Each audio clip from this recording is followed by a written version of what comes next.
Countershaft bearing end plate must be checked and reset using shims if any of the following components were replaced: countershafts, countershaft bearings, auxiliary housing, or if the countershafts, bearings, or shims were not properly marked during disassembly and were not reassembled in the same location. To shim the countershaft, clean all of the gasket material from the case and the countershaft bearing covers.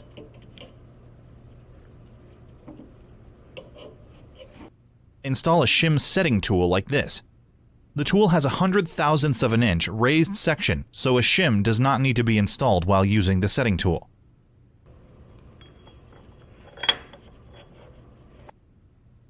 Install and torque the bolts to 7 inch-pounds.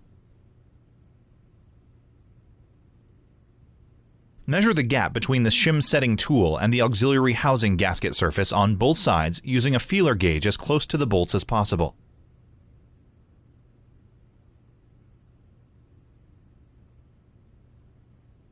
Average your two readings. We had 66,000ths of an inch and 68,000ths of an inch. So our average is 67,000ths of an inch. If your average is 72 thousandths to 75 thousandths, you will need a 33 thousandths to 34 thousandths inch shim. 69 thousandths to 71.5 thousandths, you will need a 36 thousandths of an inch shim. 66 to 68.5 thousandths, you will need a 39 thousandths of an inch shim. 63 to 65 thousandths requires a 42 thousandths to 43 thousandths shim.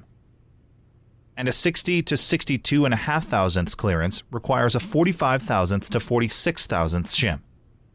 57 to 59.5 thousandths requires a shim of 48 to 49 thousandths of an inch thick.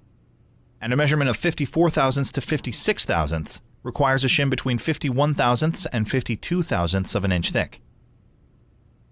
Consult the text for the proper part numbers for each of these shims. Remove the shim setting tool.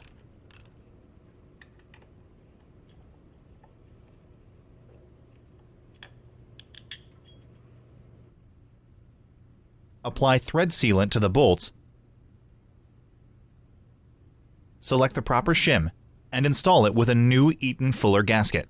Only genuine gaskets should be used, as the end plate measurements are based upon the thickness of a factory gasket. Install the bolts to hold the cover in place. Then torque the bolts to specification.